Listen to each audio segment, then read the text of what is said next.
यमलोक के 4 प्रवेश द्वार। किस द्वार से होता है पापियों का प्रवेश?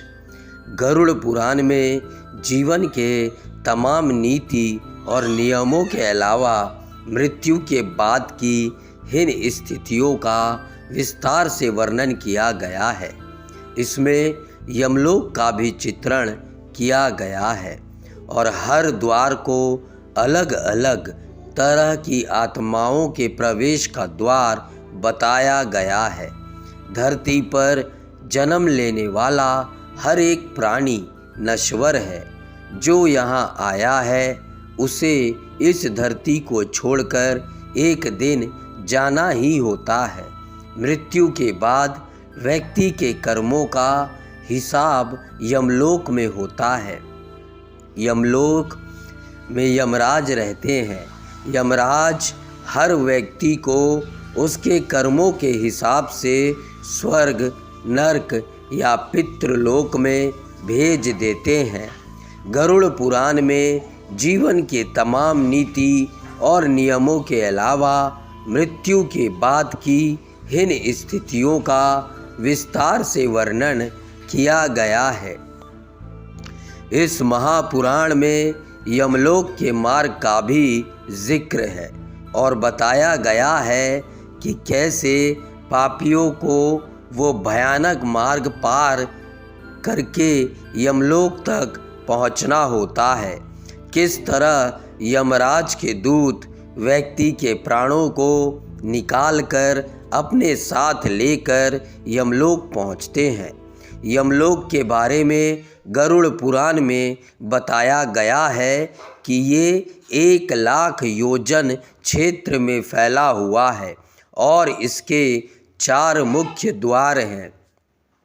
जानिए कौन सा द्वार कैसा है और किस द्वार से होता है पापियों का प्रवेश।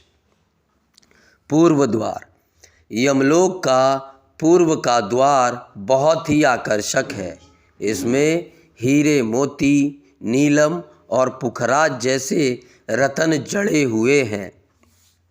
इस द्वार से योगी, ऋषि, सिद्ध और सबुद्ध लोगों का प्रवेश होता है।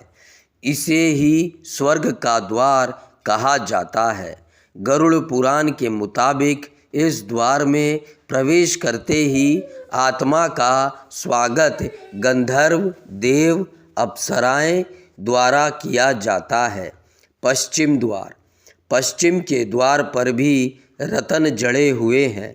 इस द्वार में उन लोगों का प्रवेश होता है जिन्होंने अपने जीवन में अच्छे कार्य किए हैं, दान पुण्य किया है और हमेशा धर्म का पालन किया है।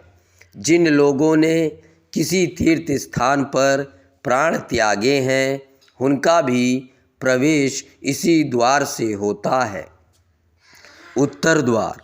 जीवन में माता पिता की सेवा करने वाले, हमेशा सत्य बोलने वाले और अहिंसक कर्म करने वाले व्यक्ति की आत्मा हमेशा उत्तर द्वार से प्रवेश करती है। ये द्वार भिन्न भिन्न स्वर्ण जड़ित रत्नों से सजा होता है। दक्षिण द्वार। सबसे भयानक होता है दक्षिण का द्वार। ये द्वार घोर पापियों के लिए है।